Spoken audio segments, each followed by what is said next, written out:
بسم اللہ الرحمن الرحیم۔ سیدنا ابراہیم علیہ السلام کا قصہ۔ ابراہیم علیہ السلام کے واقعے کے ساتھ چند دوسرے انبیاء علیہ السلام کے واقعات بھی وابستہ ہیں، مثلاً سیدنا لوط علیہ السلام کا واقعہ، اس لیے کہ یہ سیدنا ابراہیم علیہ السلام کے بھتیجے بھی ہیں اور ان کے پیروکار بھی۔ اسی طرح آپ کے صاحبزادوں سیدنا اسماعیل علیہ السلام اور سیدنا اسحاق علیہ السلام کے واقعات ساتھ ساتھ چلتے ہیں۔ اس کی وجہ یہ ہے کہ سیدنا اسماعیل علیہ السلام کی ولادت کے وقت حضرت ابراہیم علیہ السلام کی عمر 66 سال تھی، اور سیدنا اسحاق علیہ السلام کے واقعات بھی ساتھ ساتھ چلتے ہیں۔ اس کی وجہ یہ ہے کہ سیدنا اسماعیل علیہ السلام کی ولادت کے وقت ابراہیم علیہ السلام کی عمر 87 سال تھی، اور سیدنا اسحاق علیہ السلام کی پیدائش کے وقت سیدنا ابراہیم علیہ السلام کی عمر 100 سال تھی، جبکہ سیدنا ابراہیم علیہ السلام کی کل عمر 175 سال ہوئی۔ اس لیے ان سب کے قصے ساتھ ساتھ چلتے ہیں۔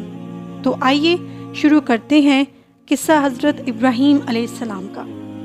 صالح علیہ السلام کے بعد اللہ تعالیٰ نے ابراہیم علیہ السلام کو مبعوث فرمایا۔ ابراہیم علیہ السلام جد الانبیاء ہیں، عظیم و مرتبر اور اولو العظیم پیغمبر ہیں۔ آپ کے والد کا نام طارق تھا، جبکہ اس کا لقب آزر تھا۔ آزر مدد کرنے والے کو کہتے ہیں۔ یہ شخص اپنے قبیلے کے افراد کی مدد کیا کرتا تھا، غمخواری کیا کرتا تھا، اس لیے اس کا لقب آزر مشہور ہو گیا۔ قرآن مجید میں ابراہیم علیہ السلام کا قصہ 73 مقامات پر بیان ہوا ہے۔ یہ 73 مقامات 25 سورتوں میں ہیں، اور یہ بات ابراہیم علیہ السلام کے بلند مرتبہ ہونے پر دلالت کرتی ہے۔ ابراہیم علیہ السلام بھی سام بن نوح علیہ السلام کی نسل سے ہیں۔ آپ کی پیدائش عراق کے مشہور شہر بابل میں ہوئی، اور یہ عراق کے شمال میں واقع تھا اور آج بھی موجود ہے۔ بہت بڑا شہر ہے، اس وقت بھی بہت بڑی آبادی پر مشتمل تھا۔ وہاں بت پرستی عام ہو چکی تھی۔ اللہ تعالیٰ سورۃ عنکبوت آیت 25 میں فرماتے ہیں، ابراہیم نے کہا کہ تم نے جن بتوں کی پرستش اللہ کے سوا کی ہے، انہیں تم نے اپنے آپس کی دنیاوی دوستی کی بنا پر معبود ٹھہرا لیا ہے۔ مطلب یہ کہ وہ لوگ اللہ کی عبادت بتوں کو اللہ کا شریک ٹھہرا کر کرتے تھے۔ ابراہیم علیہ السلام نے اپنے باپ اور اپنی قوم سے کہا کہ یہ مورتیاں جن کے تم مجاور بنے بیٹھے ہو کیا ہیں؟ انہوں نے جواب دیا، ہم نے اپنے باپ دادوں کو انہی کی عبادت کرتے پایا ہے۔ اللہ تعالیٰ نے ان کے بارے میں فرمایا ہے، اے نبی انہیں ابراہیم علیہ السلام کا قصہ سنا دو، جبکہ انہوں نے اپنے باپ اور قوم سے فرمایا، تم کس کی عبادت کرتے ہو؟ کہنے لگے، بتوں کی، ہم تو برابر ان کے مجاور بنے بیٹھے ہیں۔ ابراہیم علیہ السلام نے فرمایا، جب تم انہیں پکارتے ہو تو کیا وہ سنتے بھی ہیں یا تمہیں نفع اور نقصان پہنچا سکتے ہیں؟ انہوں نے کہا، یہ ہم کچھ نہیں جانتے، ہم نے تو اپنے باپ دادوں کو اسی طرح کرتے پایا ہے۔ مطلب یہ کہ یہ بت پرستی انہیں ورثے میں ملی تھی۔ وہ جن معبودوں کی عبادت کرتے تھے، نہ وہ ان کی پکار سنتے تھے اور نہ ہی ان کے نفع اور نقصان پر قادر تھے، اسی لیے ابراہیم علیہ السلام انہیں جھنجھوڑ رہے تھے۔ لیکن اندھی تقلید اور بشری عقل کے بیکار ہو جانے نے انہیں یہ سب سوچنے سے عاری کر دیا تھا۔ اللہ تعالیٰ نے ابراہیم علیہ السلام کی خصوصی رہنمائی فرمائی تھی، جیسا کہ سورۃ الانبیاء آیت 51 میں اللہ تعالیٰ فرماتے ہیں، اور ہم نے ابراہیم کو پہلے سے ہدایت فرما دی تھی اور ہم اسے جانتے تھے۔ ابراہیم علیہ السلام نے کبھی بھی ایک لمحہ کے لیے بھی بتوں کی پوجا نہیں کی تھی۔ آپ نے اپنی قوم کو بتوں کی پوجا کرتے دیکھا تو انہیں ایک اللہ کی طرف دعوت دی، اور اس دعوت کی ابتدا انہوں نے اپنے باپ سے کی۔ اللہ تعالیٰ سورہ مریم میں فرماتے ہیں، اے نبی کتاب میں ابراہیم کا ذکر کر، بے شک وہ سچا نبی تھا۔ جب اس نے اپنے باپ سے کہا، اے میرے باپ، بے شک مجھے وہ علم عطا ہوا ہے جو تمہیں حاصل نہیں، اس لیے میری اطاعت کریں، میں آپ کو سیدھا راستہ دکھاؤں گا۔ اے میرے باپ، شیطان کی عبادت نہ کریں، بے شک شیطان اللہ کا نافرمان ہے۔ ان بتوں کی عبادت گویا شیطان کی عبادت ہے، اس لیے آپ نے ان بتوں کو شیطان سے منسوب کیا۔ فرمایا، اے میرے باپ، بے شک مجھے خوف ہے کہ تم پر اللہ کا عذاب آئے، پھر تم شیطان کے ساتھی ہو جاؤ۔ باپ نے اس کی بات سن کر کہا، اے ابراہیم، کیا تو میرے معبودوں سے پھرا ہوا ہے؟ البتہ اگر تو باز نہ آیا تو میں تجھے سنسار کر دوں گا، اور تو مجھ سے ایک مدت تک دور ہو جا، یعنی مجھ سے اتنا دور ہو جا کہ کبھی مجھے نظر نہ آئے۔ ابراہیم علیہ السلام نے اپنے باپ سے نرمی اور مہربانی کرتے ہوئے ان سے کہا، آپ پر سلامتی ہو، میں اپنے رب سے آپ کے لیے بخشش طلب کرتا رہوں گا۔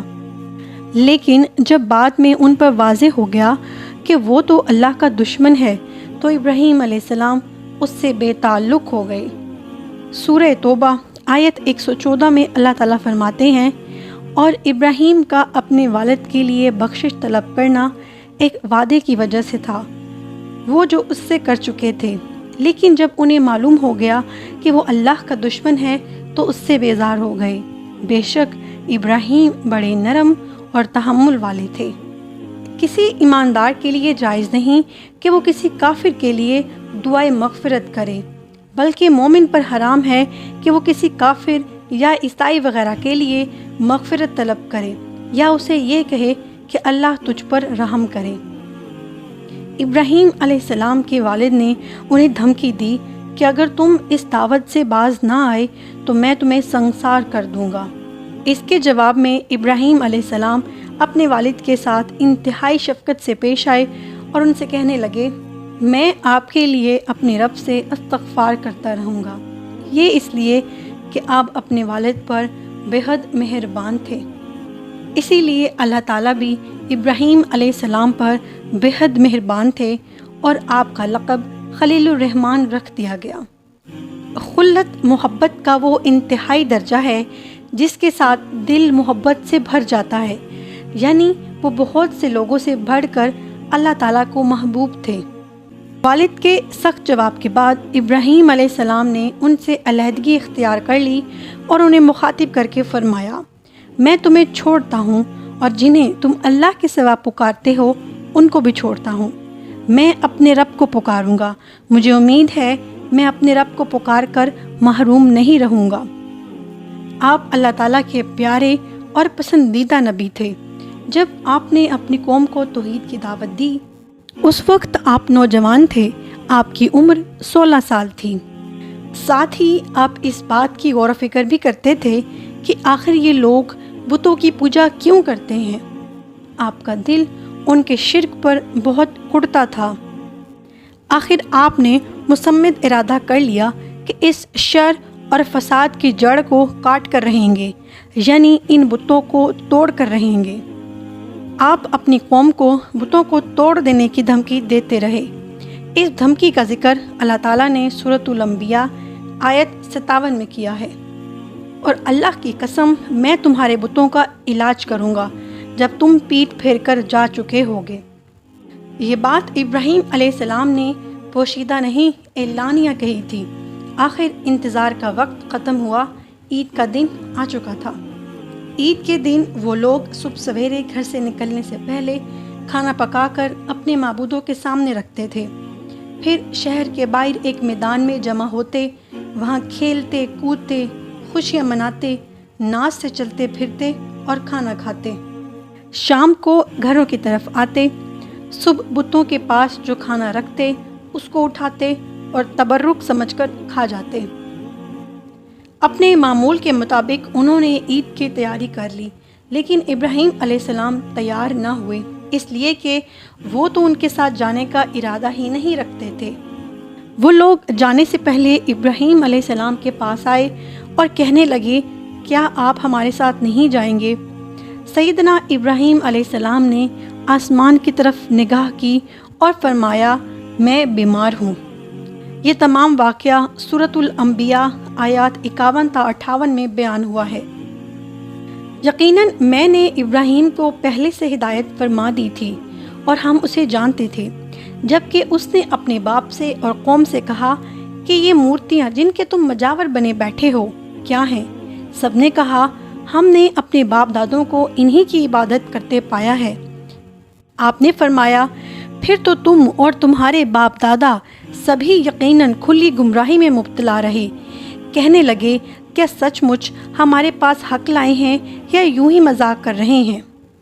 آپ نے فرمایا نہیں نہیں، در حقیقت تم سب کا پروردگار تو وہ ہے جو آسمانوں اور زمین کا مالک ہے، جس نے انہیں پیدا کیا۔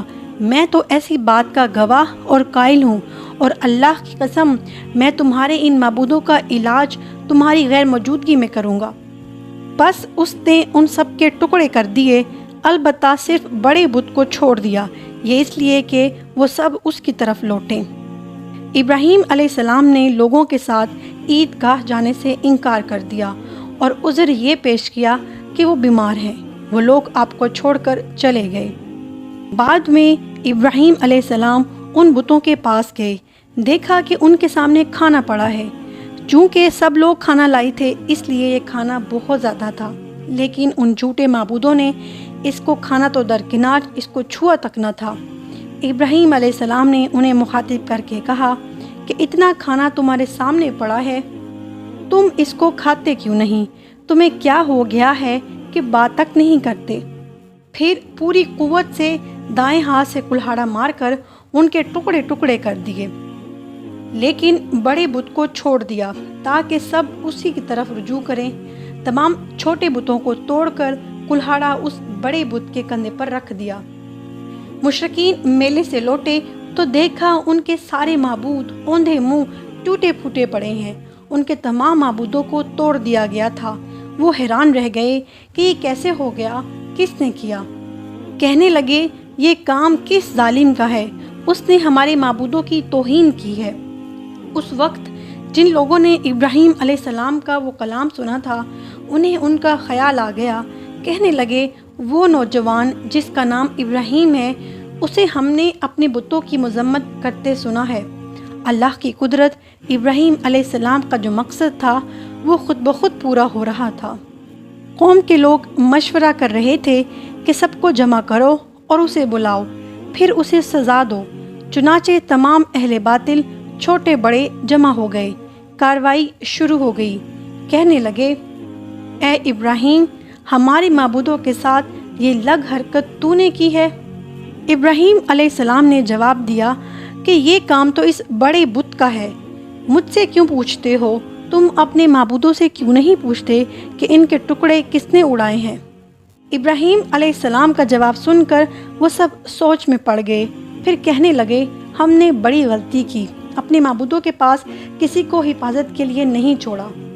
اس قدر واضح بات محسوس کرنے کے بعد بھی وہ ظالم ایمان نہ لائے، بلکہ شیطان نے ان کے دلوں میں وسوسہ ڈالا اور انہوں نے غور و فکر کر کے کہا اے ابراہیم، کیا تمہیں علم نہیں کہ یہ تو بے زبان ہے، یہ بول نہیں سکتے؟